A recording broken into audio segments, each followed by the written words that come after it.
Welcome, everyone. It's the Black Friday edition of Google Plus Week.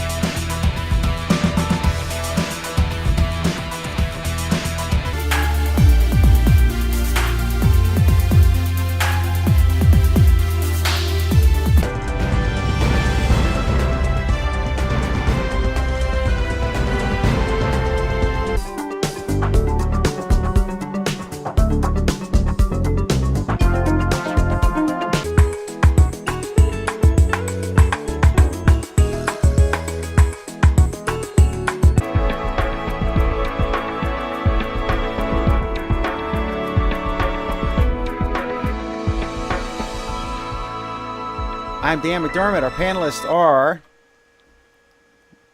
we have Kevin there. Hello, Kevin. How are you? I'm great. Having a great Thanksgiving. How are you? I'm doing very well. I had a great Thanksgiving. I ate a lot. We also have Sheila Dubois, who luckily escaped cooking. I guess your mom made your I mom didn't made have food, to. or I didn't have to cook at all. so you. I had help from family. That was awesome. Good for you. Yeah. And Alan joins us. Alan, welcome. Happy Thanksgiving, sir. Happy Thanksgiving, Dan, and everyone.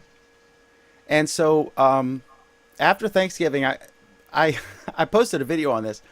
I saw the ads for at Walmart, and I drove by. I did not venture in. I was not brave enough to go in the store, but on Thanksgiving Day yesterday, Thursday, it was like 6:20 when I got there, and they started their early Black Friday thing at 6 p.m. and they had a deal for a Vizio 50-inch TV for $218. And so I was like, well, maybe, there'll be a smattering of people there. And so I drove around. I got in there. Oh my God, I've never seen anything like it. It was unbelievable. And I've talked to others who said that they've never seen any at their local Walmart. They've never seen anything like it. It was unbelievable. The entire parking lot was full. I mean, every spot. The spots were taken up in the like where the trucks park at the Cracker Barrel. It was half full, all the way stretched around the Walmart back to the tire lube place was completely packed, and they were parked in it where Lowe's is next door. And so I drove around, and in the tire lube, like, you could buy your television, but you couldn't carry it through because there was too many people. So they had pallets, giant pallets of these 50-inch Vizios stacked up in the tire lube place, right, where you get your car lubed. I almost wanted to troll them and go in there and say, yeah, I'd like to get an oil change. But there were pallets up there, and there was a line, and all these people walking out with these giant boxes of television sets. So it was just crazy. So I did a video, and it's just fun to watch. But so I guess the economy is fine now, and we're all benefiting from these low oil prices. So unless you're in the Dakotas, right? So I'm just curious. Let's talk about this. And I guess, Alan, you did Black Friday. You actually braved the thundering herd. So any funny stories or interesting anecdotes or anything about the last 48 hours as the retail shopping season orgasm begins? I'm not really sure I would call it an orgasm. Shopgasm?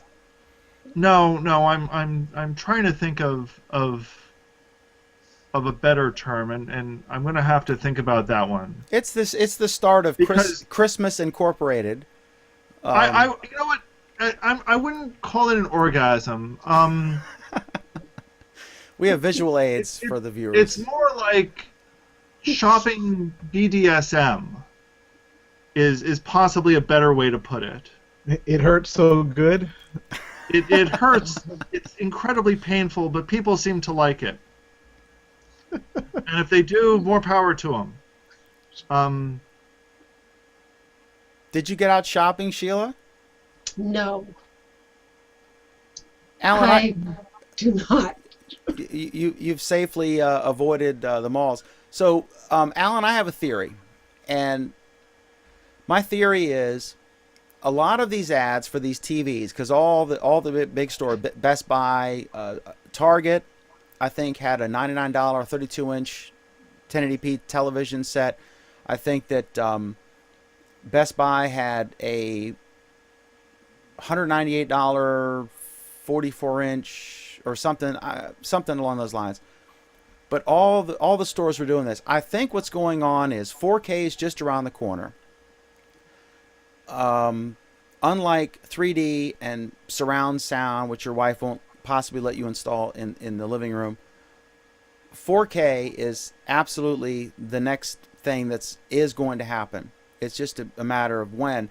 I think that the manufacturers and the retailers got together and said, let's push all the inventory we have out the door as quickly as possible, because 4K is going to come around the corner. And once it happens, once broadcast starts doing 4K, once the cable television, Comcast at all start pushing this out, nobody's going to buy a 1080p thing.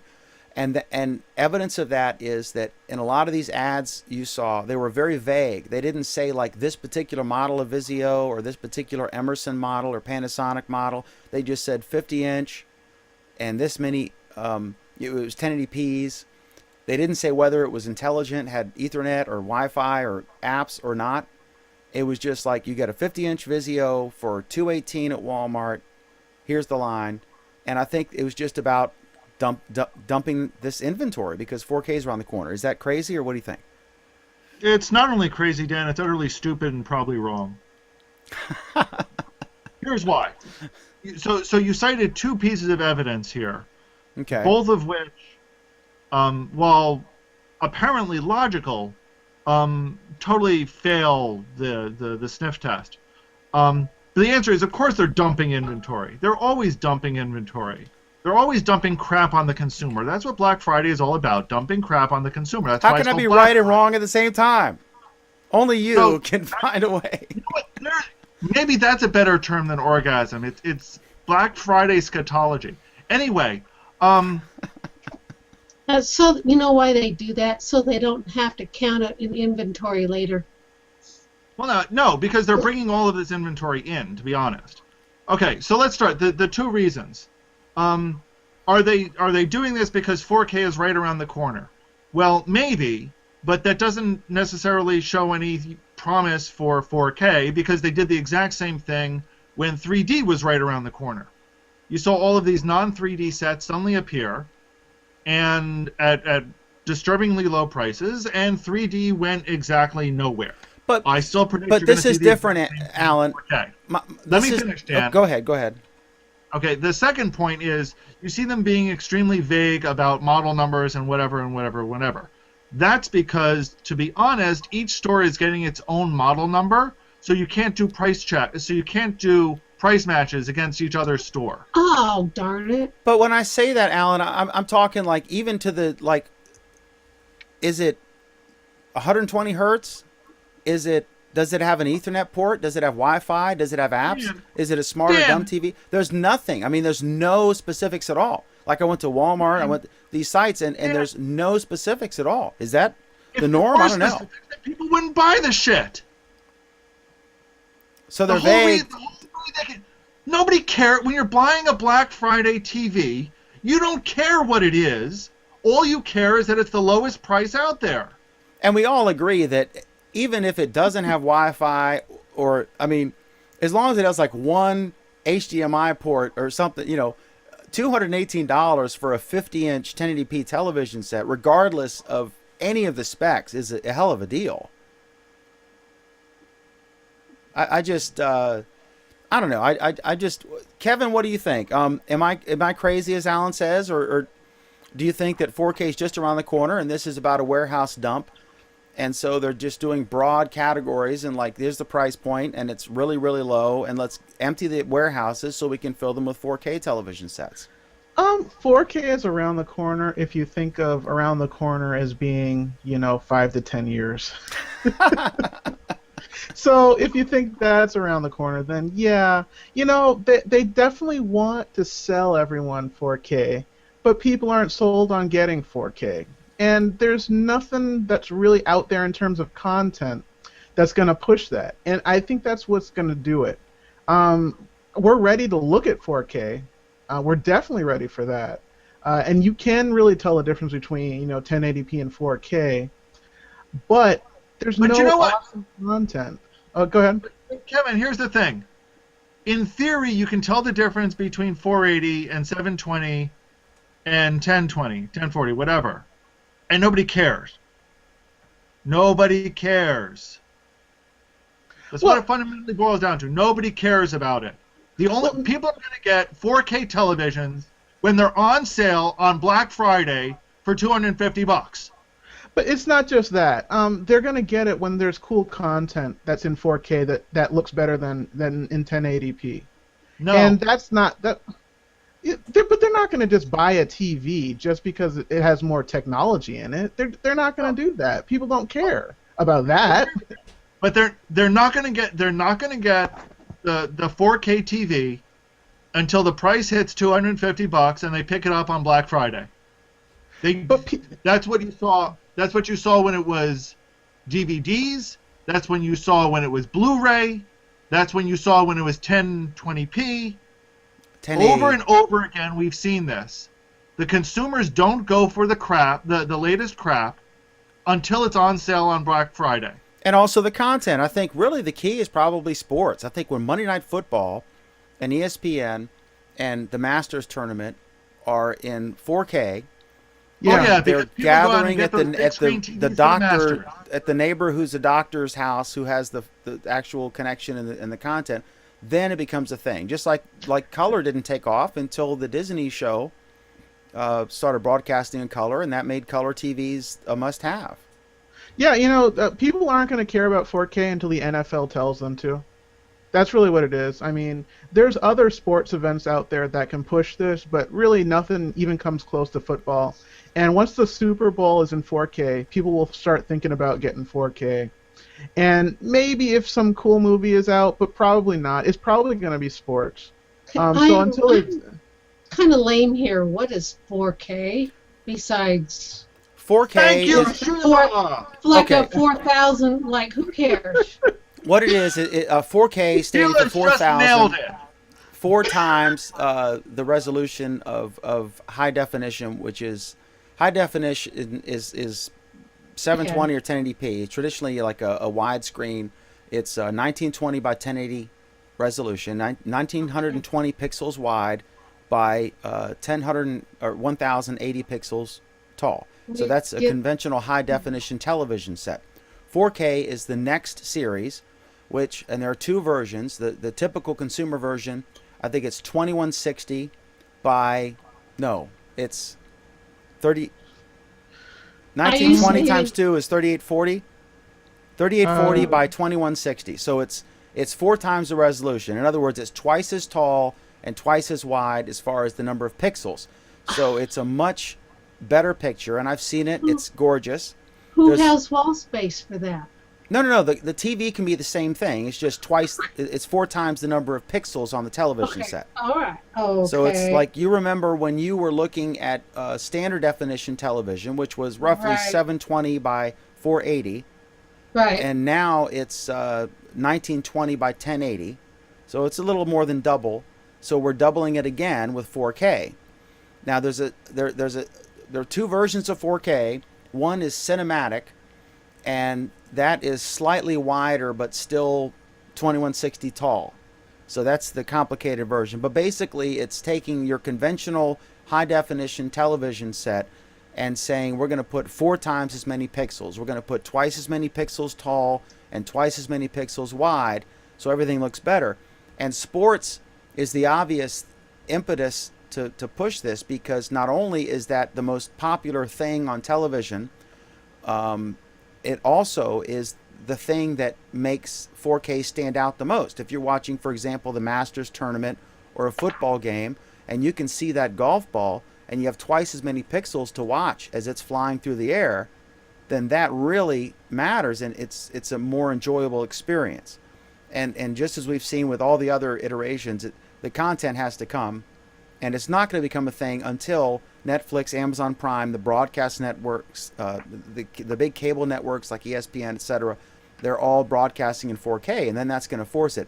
But I think unlike the failed advancements like 3D, I mean, who wants to sit in their living room with these weird glasses, and there were only like a dozen titles. I mean, how many times can you watch Avatar?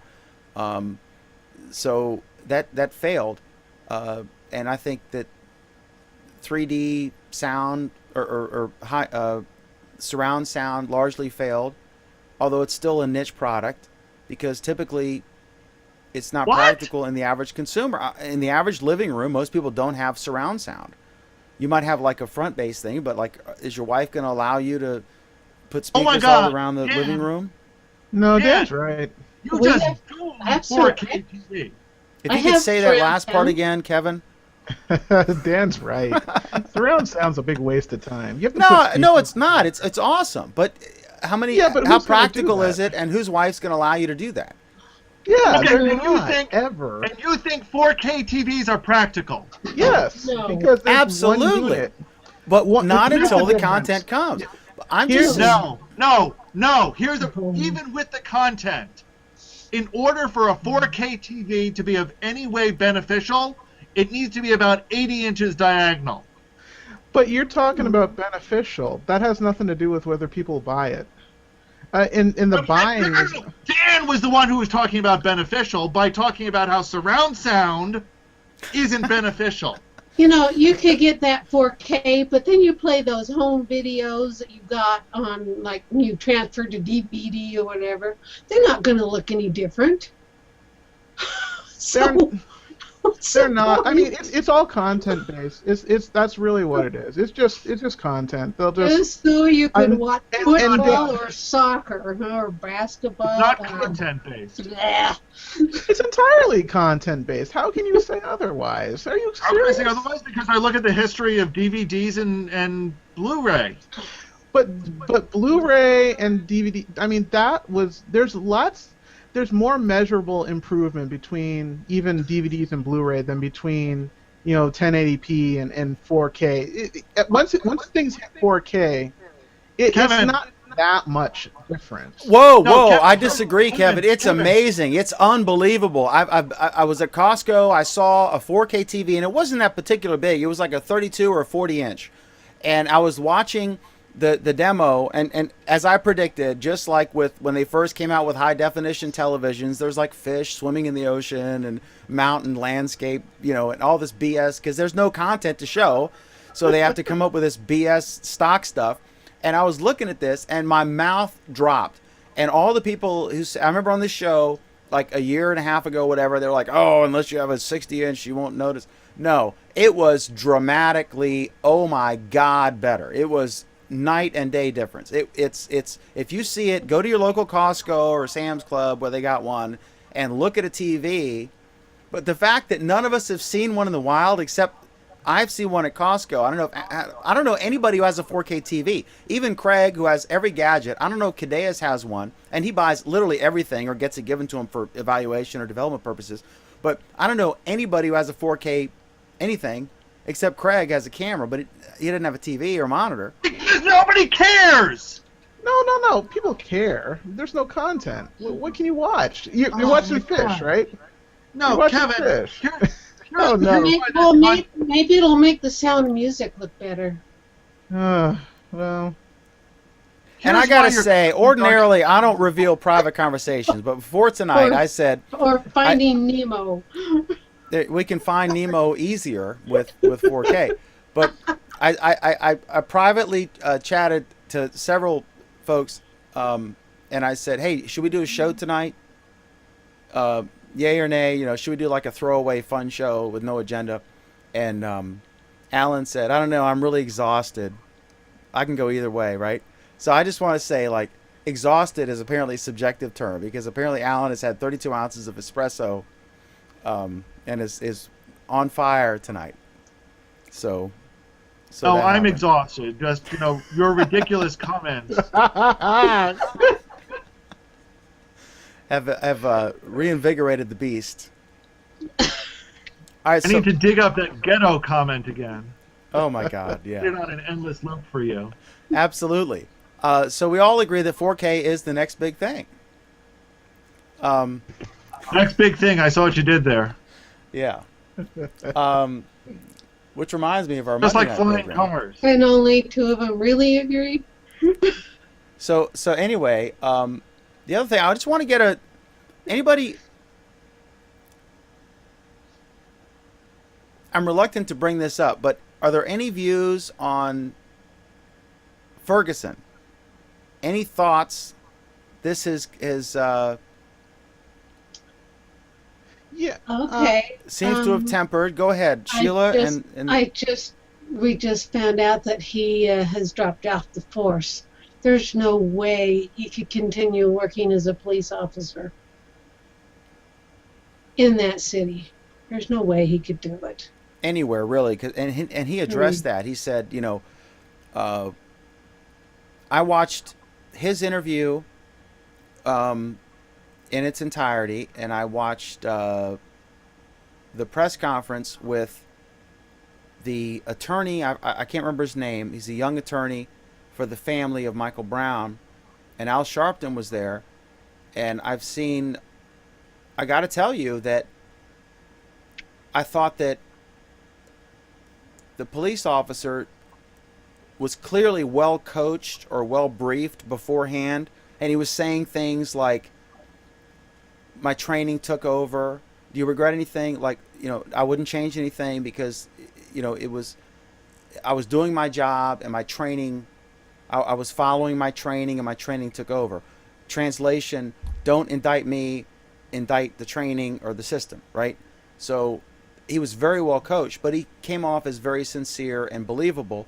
At the same time, I watched the actual full press conference with the family present and the attorney for the family, and I thought that they made some really good arguments as well. So I see both sides of this, although I'm obviously like a lily white guy and privileged, so I'm not going to pretend to be some person skilled in speaking about civil rights.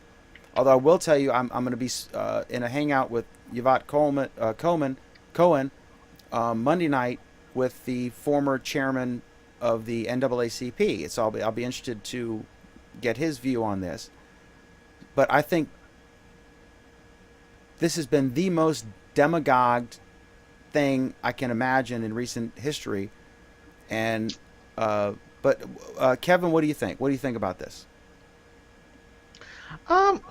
Well, it's okay. Since we have more of an open forum tonight, this is a good night, I think, to talk about some of this stuff. There was a protest sign that I saw that said, "The system didn't fail. The system worked. That's the problem." And I think, in some ways, that's how I feel about this entire situation.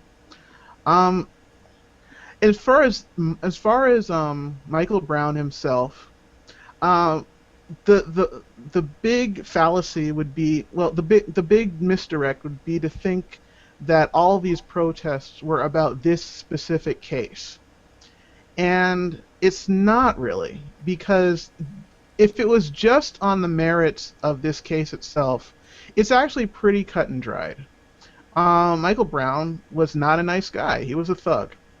And he bullied people, and he pushed his way in, and he stole stuff. And he needed to be arrested. Do you agree that it's severely. unfortunate that he has become the symbol of this? In other words, he's like the worst possible reason for this to happen? But there are valid... It's a bigger picture than just Michael Brown. But I agree with you that he was... I mean, the video is clear when he stole the cigars. It was a strong arm robbery with his friend. And if you look at and I've read a lot of the testimony. I haven't finished it all. It's like a James Michener novel on steroids.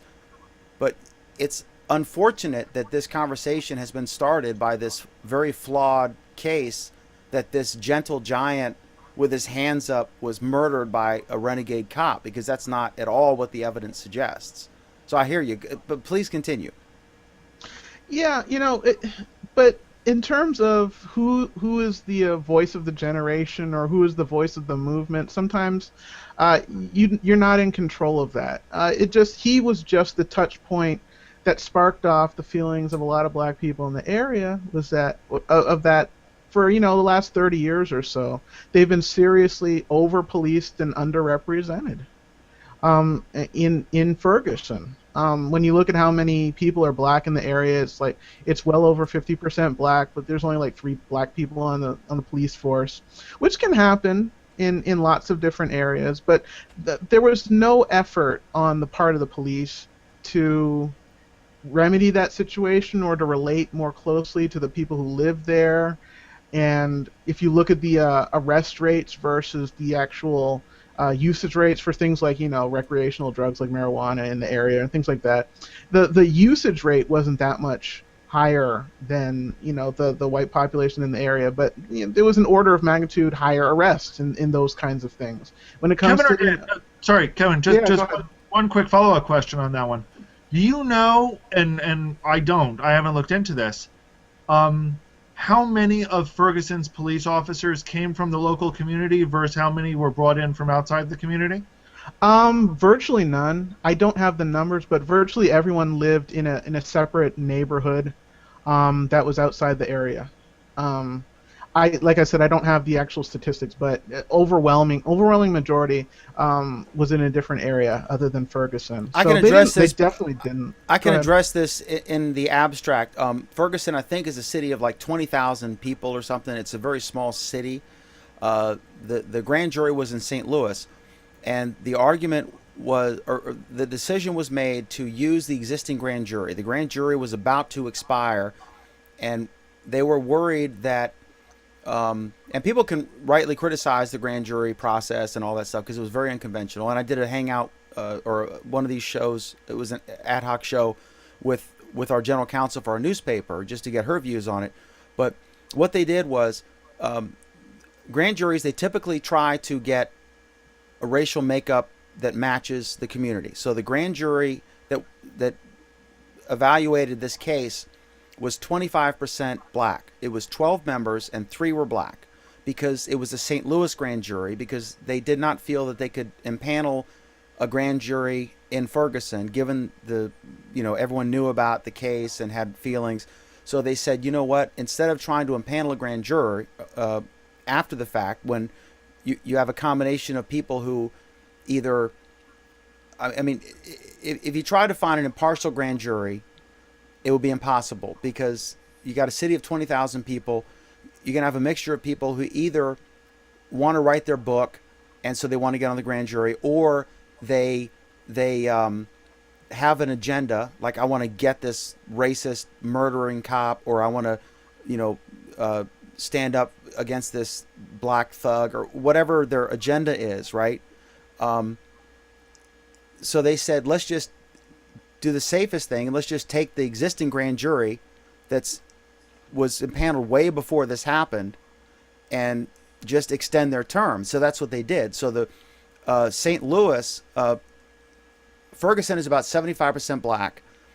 St. Louis is 25% black. So they used that grand jury, and so it was 3 blacks and 9 whites, and that was the racial makeup of it. But as far as the police department, I know we cover, like, I'm in a county of about 40,000, including a town of about 15, 18,000. I can't remember the numbers. But it would be difficult in a city of 20,000 to have an exclusively local, you advertise the job, and you're competing with feds that pay more, right? So it's hard to find cops. And most of them are, guys out of the military. So there's that. But that's just the background I wanted to offer on this. But go ahead, Kevin. No, you have. You have a good point in that. They some of them don't live in the area. But that's a case with a lot of police forces. There's a good article. There's a good blog post from 538.com. That's the same blog that was talking about the statistics and predictions for the last 2 presidential elections, and One point that he makes there, Nate Silver, the guy who is running that place, is that most cops don't live in the cities they serve. As far as Ferguson itself, it's actually the city size is too small for them. And to also, have it makes sense because you don't want like if you and I are friends, right? If I pull you over because you're speeding or you're drunk, I'm your friend, right? You've been on my show. How am I'm going to be compromised, right? If Alan, falls off the wagon and decides to. I mean, Alan doesn't drink at all, but like let's say he got, someone from peer pressure or whatever. He had a couple glasses of wine, and then I pull Alan over, and I say, Alan, my God, what the hell are you doing? It's like, oh man, Dan, I'm so sorry. I'm going to be under serious pressure to let him get a pass, right? Because he's my friend. Right. I mean, I'm not going to write Alan a ticket. Are you kidding me? So it's typical that you don't want. There are pros and advantages to not having local people policing an area. You want, regionally, so they know whatever. Go ahead, Alan. I respectfully disagree with that. Even in a city as small as a 20,000 city, I mean, that's tiny. That's a postage stamp. I live in a village that size, and this is a perpetual issue that we have with our police department. And I understand that it's difficult to get police officers and so forth. Don't get me wrong, I understand the challenges, but I think the bigger problem is when you have when you have people who are enforcing laws that have no vested interest in those laws being enforced. And when you have police officers from out of the area, they have no vested interest. They have some vested interest. It depends on what their connection is. If you're just living in a city that's right across the border, I mean, you're still going to have some vested interest in that. So it depends on distance. It really does. I'll grant that, but I still think that I understand that you can't have all of your police officers from inside the district, but I think that if you don't have at least quite a few, you're creating you're creating a culture where the people who are enforcing the laws are not the same ones who have to live by those laws. Yeah, I mean, there's definitely that case. And if you look at Ferguson, yes, most of the cops didn't live in the area. That reflects most police forces. But on the side of the police force, they made absolutely no effort to relate to the people who were there, and that was a much bigger issue. Okay, so maybe there's only 3 or 4 black cops on the force. Is there any evidence during any of the last 30 years that they even tried to recruit any other black people? Or I don't know that, but let me ask you. Let's go to this specific issue. I think it was actually like 1 or 2 blacks on that police force, and I don't know how many that is. I mean, is that 20 people or 80 people or 150 people? I have no idea. But let me ask you, Kevin, in your personal experience, you're a young black guy. What has your experience been? Have you ever been, quote unquote, pulled over for being black? I mean, let's address this specific issue. Have you ever, in your opinion, unfairly been singled out by law enforcement because you're darker than other people, and you were, because of your complexion, suspicious in some way?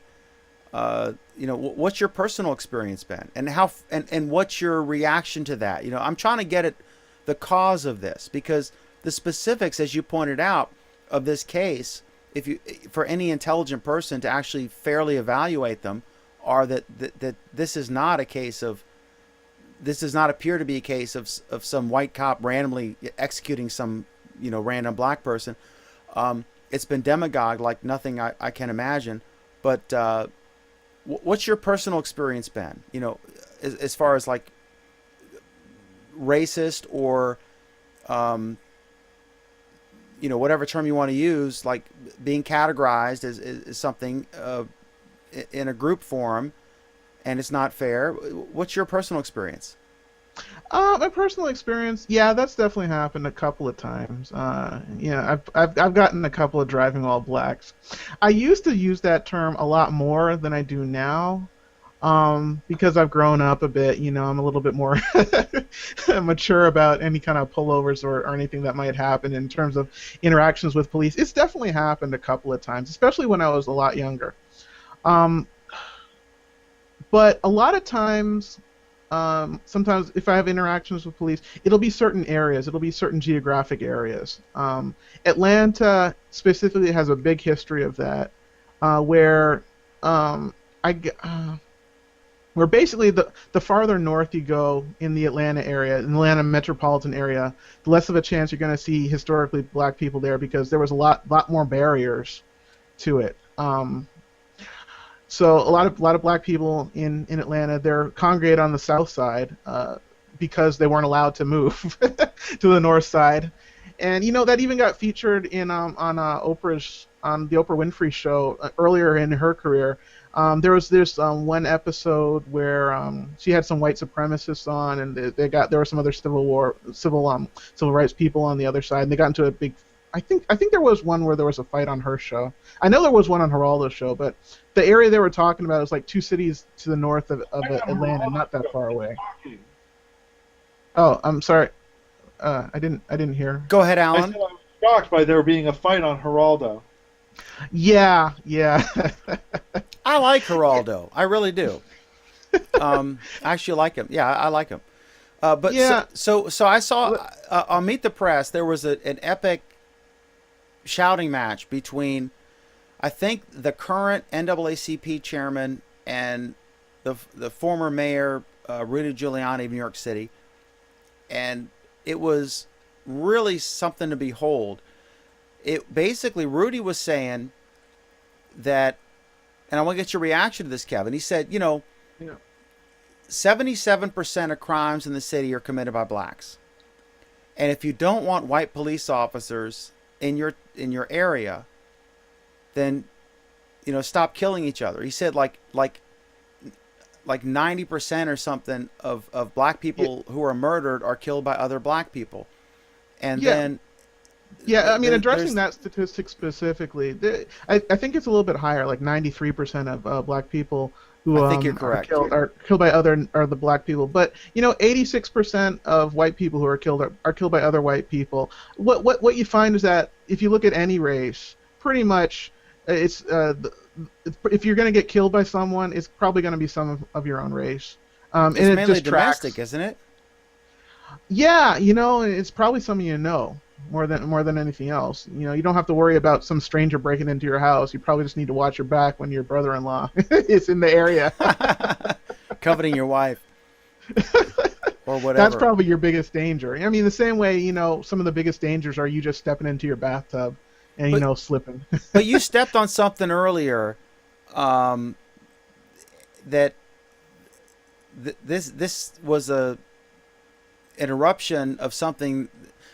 I swear to God, Kevin, I covered Senator Obama when he was running for president in 2008. And I have a famous picture of him shaking hands with a guy that went viral. And then in 2012, I covered then President Obama, or current President Obama, running for re-election. And in none of those occasions did I imagine that there would be, for lack of a better term, like race riots or race protests in 2014. This is mind-boggling. So what is wrong, and what's the solution? Is the solution I have 2 questions. Is the solution that we need to have basically racial quotas? Like in Ferguson, you should have a majority black police department. And the question is, had the police officer who shot Michael Brown been a black guy named Tyrone Jones or whatever, would this eruption be occurring? And is the solution to straight up have a racial makeup of a police department, regardless of whatever cost is involved, to match it. How do we move beyond this? Because in 2014, I thought we were beyond this because I don't know anybody's racist. I remember when I saw the basketball player guy who was saying those crazy things. He was the NBA team owner, and I was like, my God, nobody thinks like this anymore. And my thinking was like, you know what, this is just going to die out. It's gonna die gracefully. The people who harbor these feelings are going to die out, and the young people just don't feel like this. I mean, the young people are pro, like, marriage equality and equal rights, and they don't think in terms of like, I'm not going to hire this person or hang out with this person because he's black or Native American or whatever. We don't think like that. It's so foreign to me, and I've lived around the world, so I have a jaded view, I guess, in a good way. But I don't think in those terms. But how do we deal with it? And so two questions for you, Kevin. How do we deal with this moving forward? What is the solution? And two, or let me reverse that. That's the second question. How do we move forward? The first question is, if this had been a black cop named, Tyrone X or whatever, the blackest cop you can imagine, in the exact same situation, would there have been this reaction? Okay. First question is, if it was a black cop, would it be the same? It wouldn't be the same, because it wouldn't reflect what was going on in the area. I don't think it would have been the same. However, that there was pretty much no chance of that happening because there are so few black people on that force to begin with. There's a couple. I mean, So let's not denigrate them.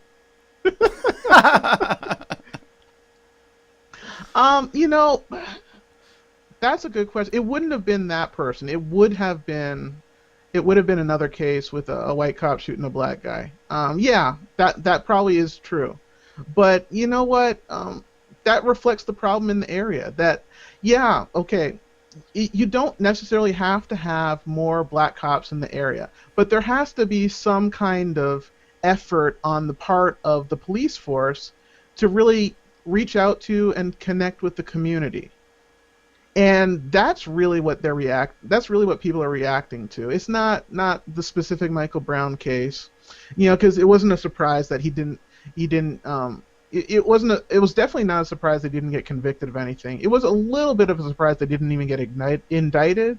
But when it comes to state indictments of a police shooting when the person's in line of duty, actually the number of indictments are pretty low. So that's not a huge surprise. I wish there was at least an indictment so we could at least have a conversation about it in a court of law. That would have been nice. But that didn't happen. But there was what I don't see from that police force is any kind of effort to relate to the community or to connect to the community or anything like that. And that's part of what the real problem is. Once you have no connection to it, you don't necessarily have to live in a place to have a connection to the place. Do the cops participate in stuff that's going on in the neighborhood? Do the cops actively go to the schools in the area and talk about what it is to be a police officer? Do they, stuff like that? Do you spend time there? Do you spend time with the people there? Does it matter to you? Do you care that there's only three black policemen on your force? Does it matter? Or if there aren't more black police officers on there, do you try and connect? Do you try and do something there? And I don't see any evidence. What I do see is evidence from one of the previous cases that happened a couple years ago where there was a guy who was beaten up by the cops, and basically in the course of getting beaten up by the cops, he bled out on some of their uniforms, and they charged him for it. So that's the police force that we're talking about. So they already had no credibility with anybody there that they were ever going to tell the truth. So I in terms of, would this be the breaking point? No, it wouldn't have been. But the chances of a breaking point happening with a white cop, black person was so much more likely that that was going to happen eventually. But in terms of how to fix that, it would be nice, in my opinion, to see a revamping and reintroduction of more affirmative action. When I say revamping, I mean, as a black person, I have a serious problem with affirmative action the way it's implemented right now, because it's not a transparent process, and it's not clear to me that when affirmative action is employed, that the person who is being chosen is of the same skill level as a person who would normally get chosen. That process is completely opaque. And that bothers me, because if I, as a black person, get hired to some place and it's not clear, in open laws, that are put out there why a person was chosen, I think it hurts me because people might have questions about my qualifications. So, but if we could revisit that issue and see if that could get opened up, I would love to see that done.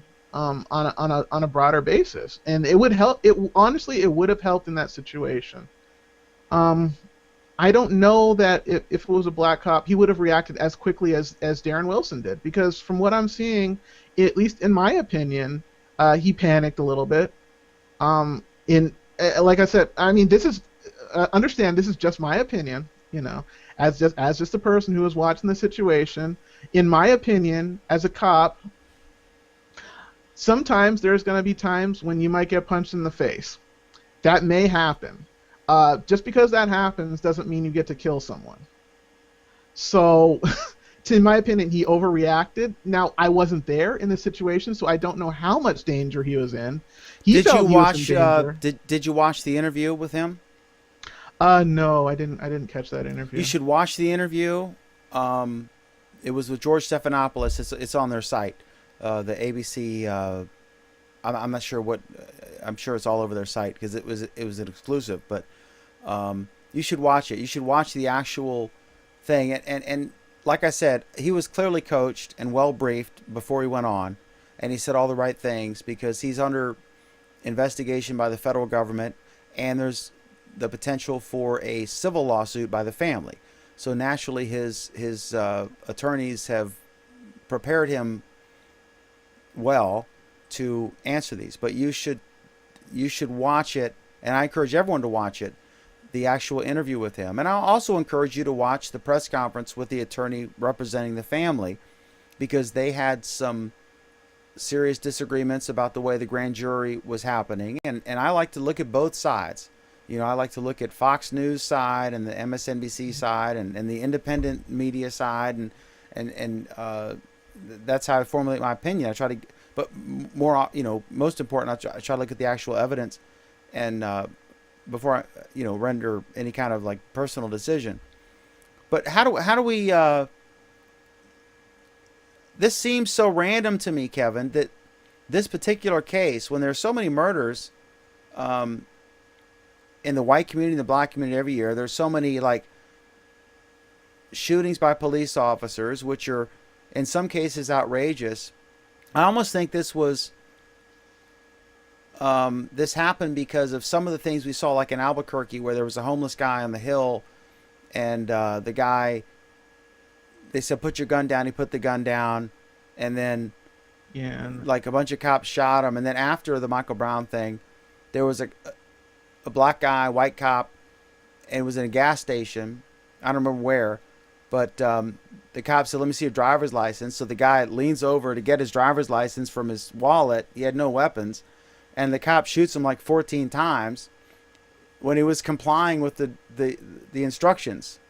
So I think the larger issue is the police state that and now the Pentagon is either for next to nothing giving local police departments tanks, for lack of a better word, No, tanks is right.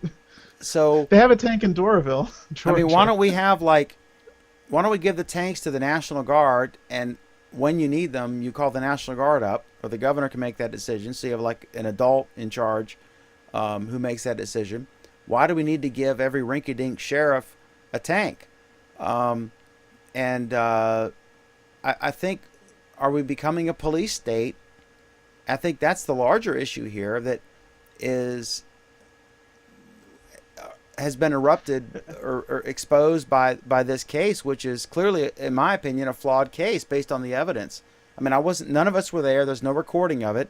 They absolutely, we all agree that there should be a TV camera and audio recording going on for every single police stop, period. We all agree on that, right? No, we don't all agree on that. Why I not? agree It keeps with the you. it keeps the cops honest. I, It keeps the I provides agree with you. evidence, but saying we're all in agreement, no, that's one of the problems. even I don't- Darren Wilson said that. He absolutely thinks that. I mean, it keeps the cops honest, and it exposes the criminal defendants. You know. No, I agree. I Okay, agree. I'll play devil's advocate on that one. Okay. Okay. Okay, my problem with essentially cops wearing Google Glass is severalfold.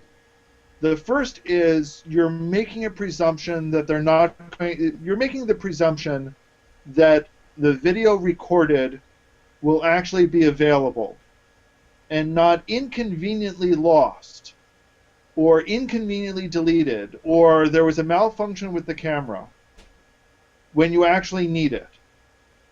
And there's been some evidence that in recent cases, even where there was a camera that was worn, there was mysteriously no photographic evidence where some was needed. So, one, you're assuming there's going to be no evidence tampering. But there's evidence tampering anyway, all the time. That happens all the time. Yeah, I mean, but- that just means another item that they're going to tamper with. Yeah, That but doesn't mean it's going to prevent. That doesn't mean it's not a good idea. But go ahead, your second reason. but if it doesn't do anything, what's the point in it? Because it does do it sometimes. You don't see cops. They can't pretend that their camera breaks down every night. Is what I'm saying. They can't. Well, They can't they do do. that.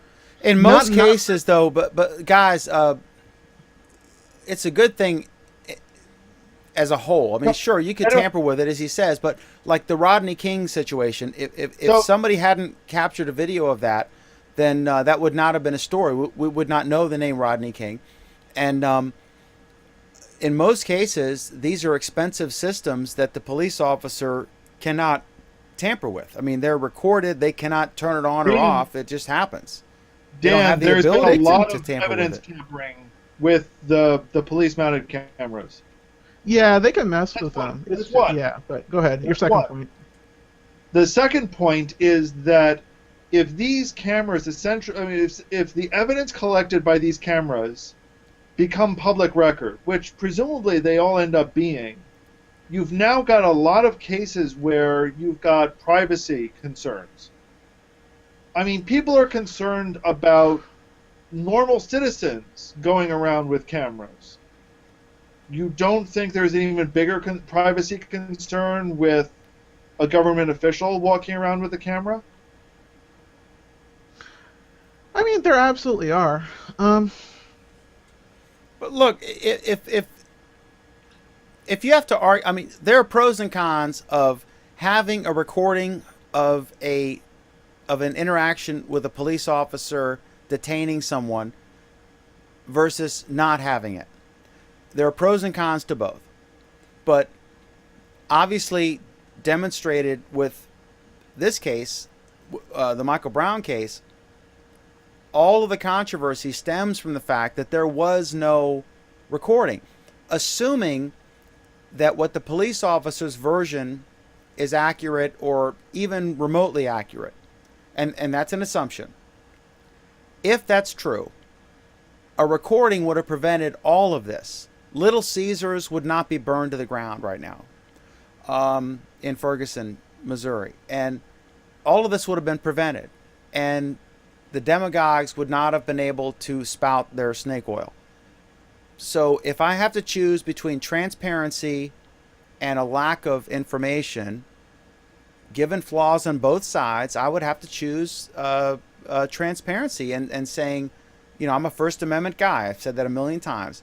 And, you know, gather the raw videotape, make it available, let people dissect it as they will, with the knowledge that MSNBC is going to dissect it one way, and show that Obama walks on water, and Fox News is going to dissect it the other way and show that Obama can't swim. And I understand that, but it's better to have the information than to have a vacuum that people can just make up whatever they want, which was exactly the case. And the longer this goes on, you see that the demonstrations are diminishing, and there's less news about it, because as the facts come out, about people just blatantly lying in the grand jury, people who said like, oh, his hands were up, and then like in the grand jury they said like, oh, well, I really wasn't there, that sort of thing. I mean, these things are coming out as people actually read the information. It's trickling out, and because of the process, they weren't allowed to actually release the information ahead of time, because that would be a state and or federal crime.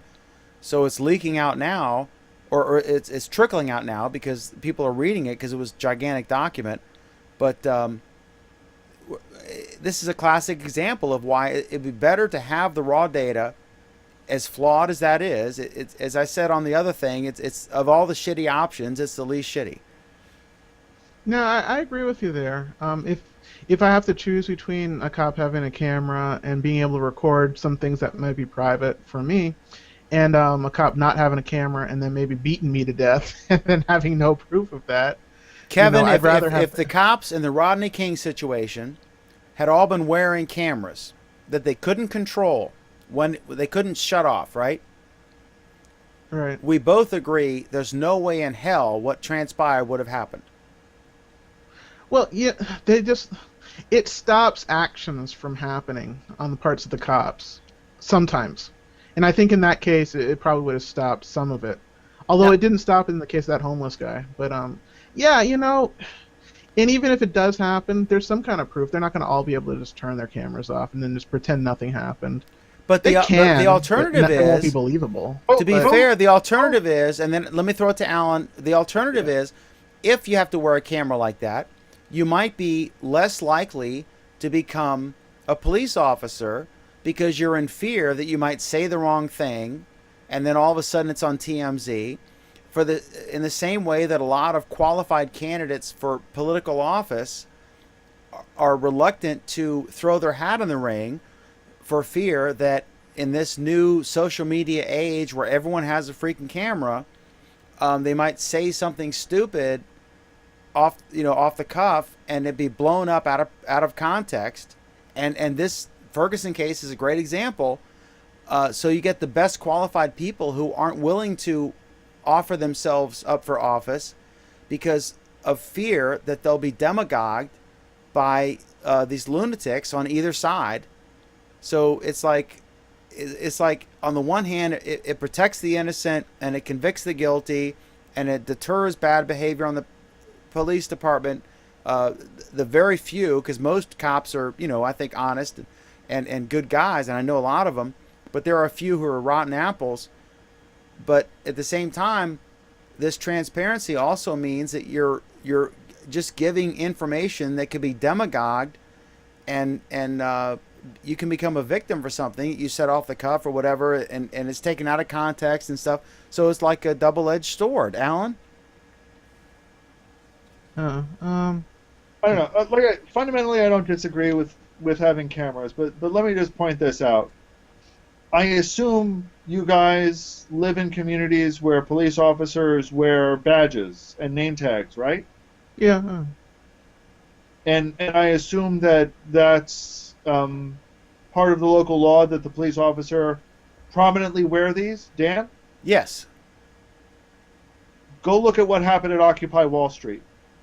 Oh yeah, they totally blocked them. When every police officer there essentially covered up their identification before walking in and tearing a place apart.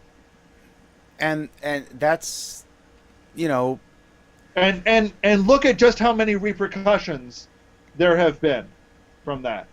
We are in a period of trying to figure out the impact of social media and the impact of everybody as a journalist.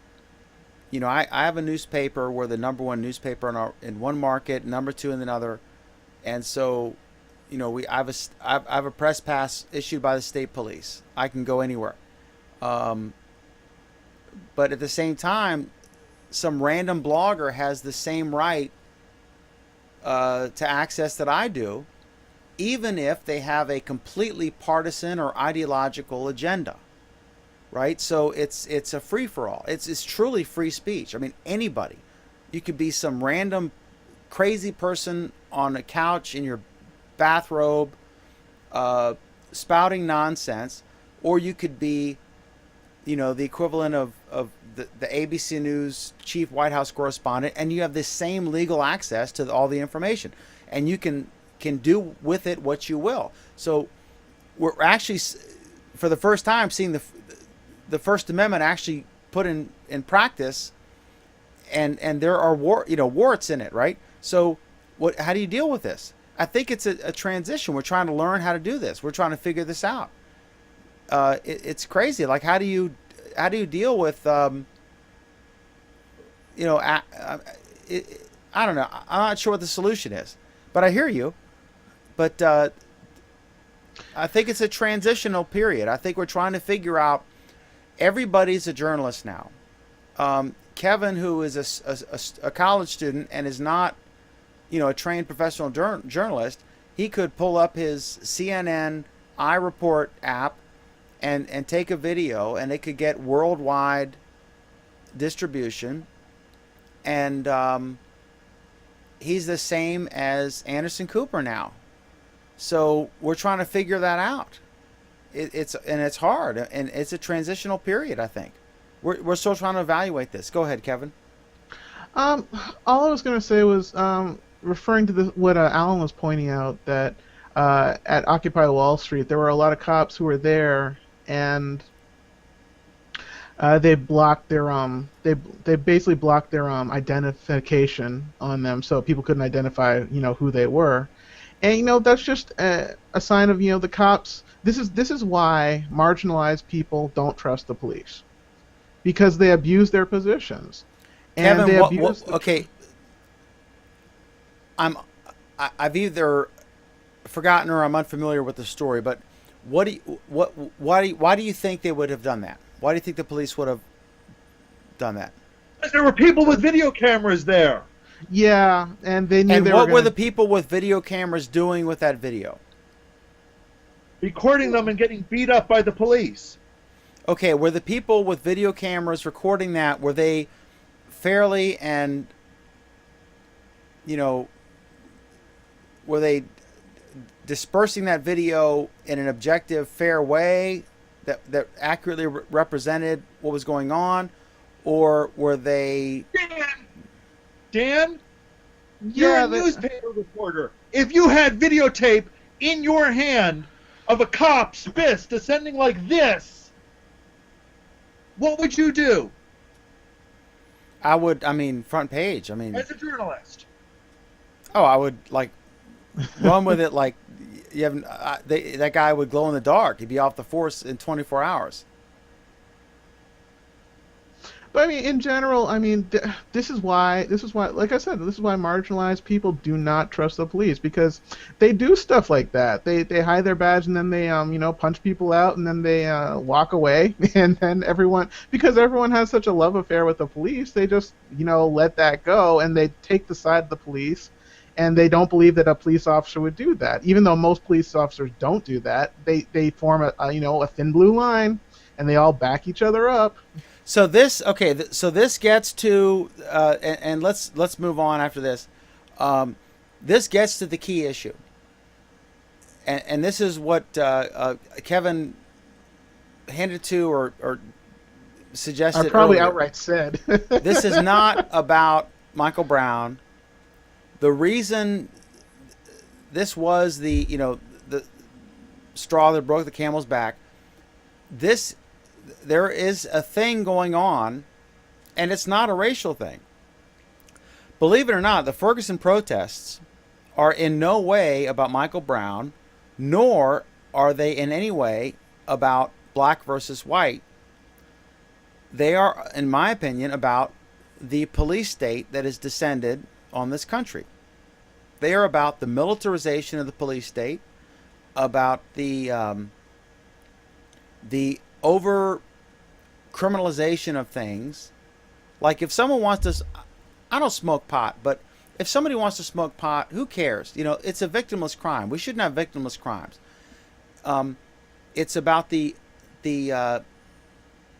this insane, like crazy militarization of the police force that we're seeing. I think that is actually the impetus of this, and it's being co-opted by like guys like Al Sharpton, who, while frankly I thought did a really good job at the press conference, and I said that publicly. I find him to be a disgusting figure. I'm not a fan at all. I think he's a charlatan and he's out for fundraising, and I don't like the fact that he's doing a show on NBC, an NBC News channel, while at the same time being an advocate for a partisan view. And I don't know how it's unfair, but I think he's like an idiot. At the same time, I think he's an incredibly articulate spokesperson and a great speaker. So I'm conflicted there. I'm just trying to be honest. But this is about the police state that has emerged in these free United States, this wonderful freedom republic. So how do we, what's the solution? Kevin, then Alan, and then we can move on or close or whatever. In terms of what the solution, I guess everyone listen to me because I have the answer to all the problems. So just listen. Thank you, up. Sean. Thank you, Sean Hannity. I will solve all your problems right now. Don't doubt Kevin. You don't need to watch the news. Just listen to Kevin. Just everybody listen to me. In terms of what would solve it is people actually don't dislike the police. People like the police. But people want to be able to trust that the police are doing what they should be doing. And what they should be doing is protecting and serving. They're not the military where they should be on the offense. There was a rant from John Oliver from last week tonight, where one of the things he said about the police was that you should be dressed for the job you have, not the job that you wish you had. That's a paraphrase of what he had, and that's essentially what seems to be happening with the police now. They seem to be ramping up to almost that as if they're on the offense, at least in the U.S. I mean, Doraville, Georgia, at one point had a picture of it was also shown on John Oliver's show, had a tank, and it's a tiny town. It doesn't need a tank. You know, the police need to protect people. They don't need to, be on the offense, and they shouldn't be reaching towards lethal force anywhere near as quickly as they are. And also, I don't know how to fix this problem, but there's a lot of great cops out there, but there's a couple of bad cops. But what seems to happen quite a bit is that the good cops band up together and don't indict the bad cops, even though it hurts their credibility in the long term. And somehow that has to change as well. But I don't know how to change any of that. I think the reason for that, Kevin, is even when you're a good cop, and there are lots of good cops, I know many of them personally. Even if you're a good cop, you're going to have shit happen. And your patience starts wearing thin. You do it for long enough, and you become the jaded good cop, and then you become the jaded cop. And that's where the problem starts to lie. I think is that over time, it's not that good cops become bad cops, it's that good cops become cops that don't care because they've been worn down by the system.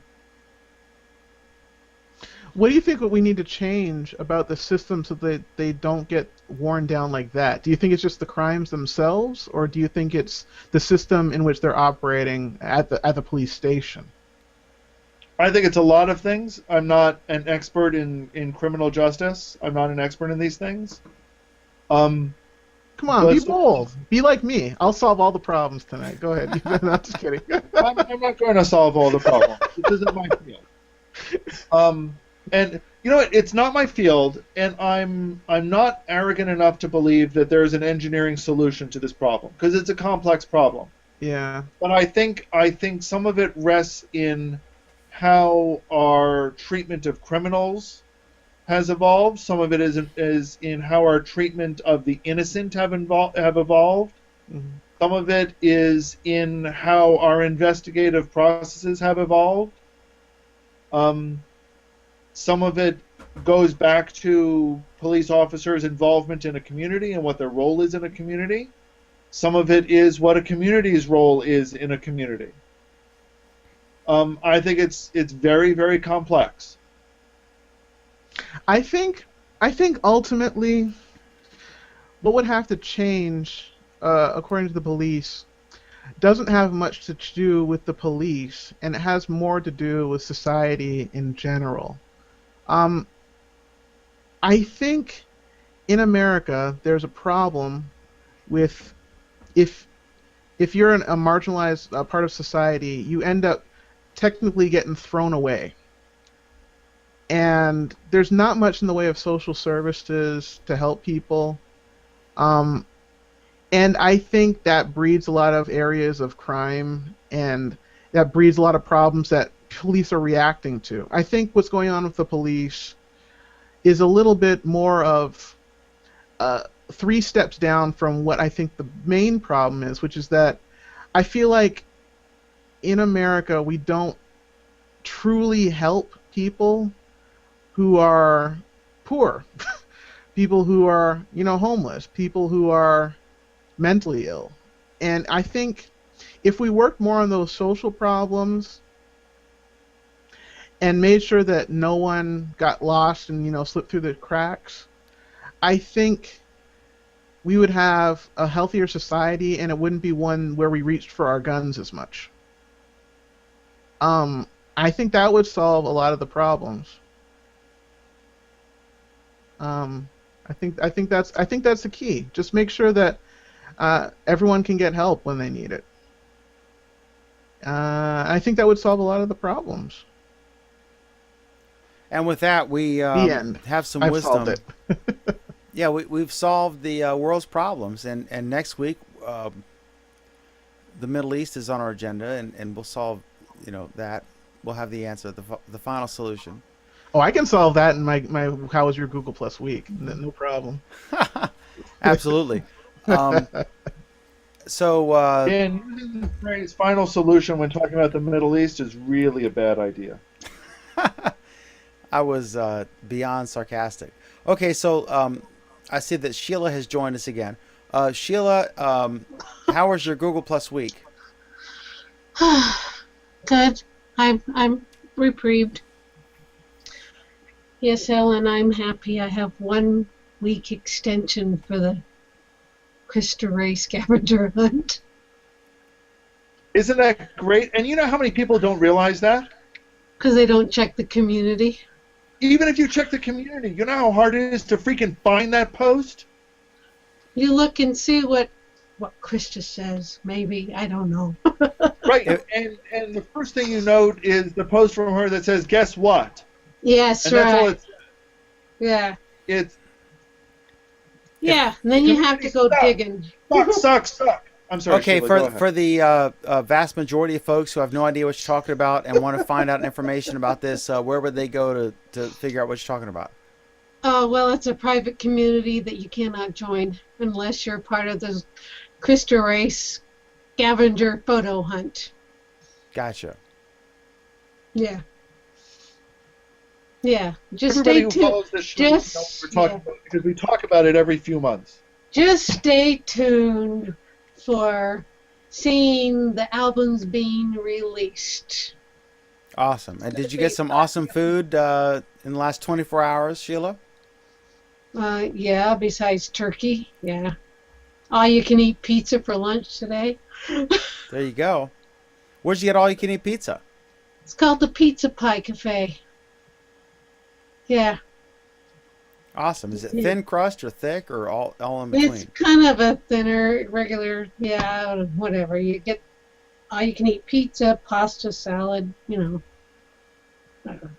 Awesome. yeah. And who can eat? I can't eat. All I can eat. It's like, Yeah, you can always mail me your seconds.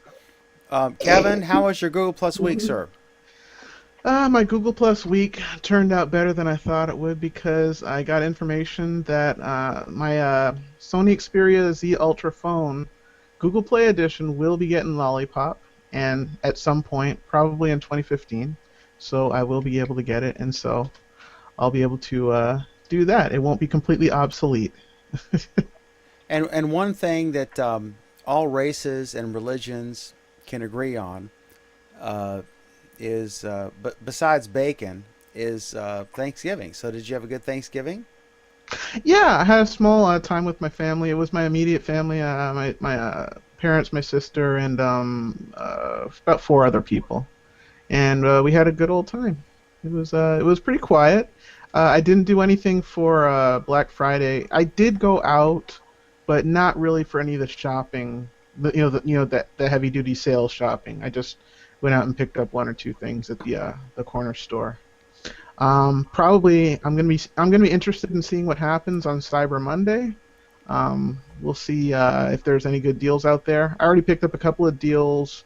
There's a website udemy.com where you can get some courses for some topics that normally would go for a lot more money, and they offer for a greatly reduced price. So I picked up a couple classes from that. How are you spelling that? Udemy? Oh, it is udemy.com. Udemy. Yeah, so if anyone's interested in some courses on, there's stuff on, if you're interested in programming in a different language, there's stuff, C# and ASP.NET and, all that kind of stuff. You can take a look over there and see if there's any courses that are interested in. They have some really good prices, and you go ahead and check it out. Oh, hold on. Hold on.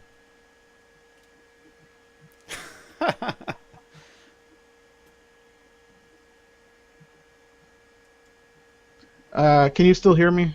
Yes. Oh crap! Okay. I'm trying to stop the beeping from happening over here. Oh, so there's random beeping. we can't hear you. We can't Oh, hear it. you can't hear it. Okay, well, never mind. Yeah, we're good. Okay. We're proud to give Udemy the Google Plus Week bump. Now, did you, as prescribed, did you get the whole Thanksgiving overeating experience? Did you get to, eat some awesome food, Kevin? Yeah, had some turkey ham. Yeah, went back for seconds. So, yeah, I guess it was the overeating happened there. It was good. Good. Yeah. Did you take a nap afterward from all the crippling effects? No. I didn't have that much turkey. No. Okay. No. It was good. It was really nice. Awesome. Alan Furstenberg, my friend in New York, how was your Google Plus Week, sir? Busy, tiring. I'm still catching up from all the work that I need to do after my visit to California last week. But so I'm exhausted. But other than that, it went well. It appears you have some sort of turkey thing behind you. Okay, we'll go with that. I mean, there's some sort of orange toad thing that looks like orange toes that looks like, It looks like turkey feathers. I swear to God, behind looks yours. like you're literally That's assuming the actually, position. looks like it's part of a back of a chair. Chair Sure. thing. That works. Chair. Yeah. Okay.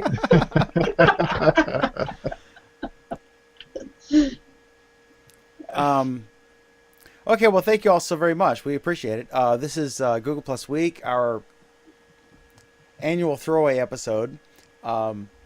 Sometimes we have 2 a year. Quite shocking considering there actually was Google Plus news this week, which we'll cover next week.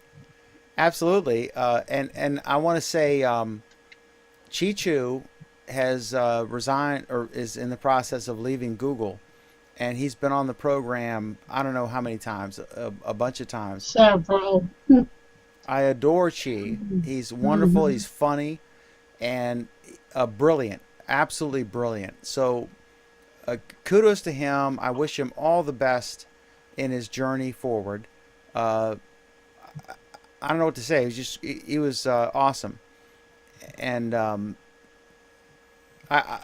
I can speak for all of us when I say that we wish him all the best in whatever endeavor he chooses to do going forward. So we have two programs. One is called Our Android Week. That is Monday night, 9 Eastern, 6 Pacific, 9 p.m. Eastern, 6 Pacific. The other program is Google Plus Week. That's this show. This is Friday night at 8:30 Eastern, 5:30 Pacific. We want to thank you all for watching, and we really appreciate your, commenting and stuff. And we'll see you next week on Google Plus Week. Thanks.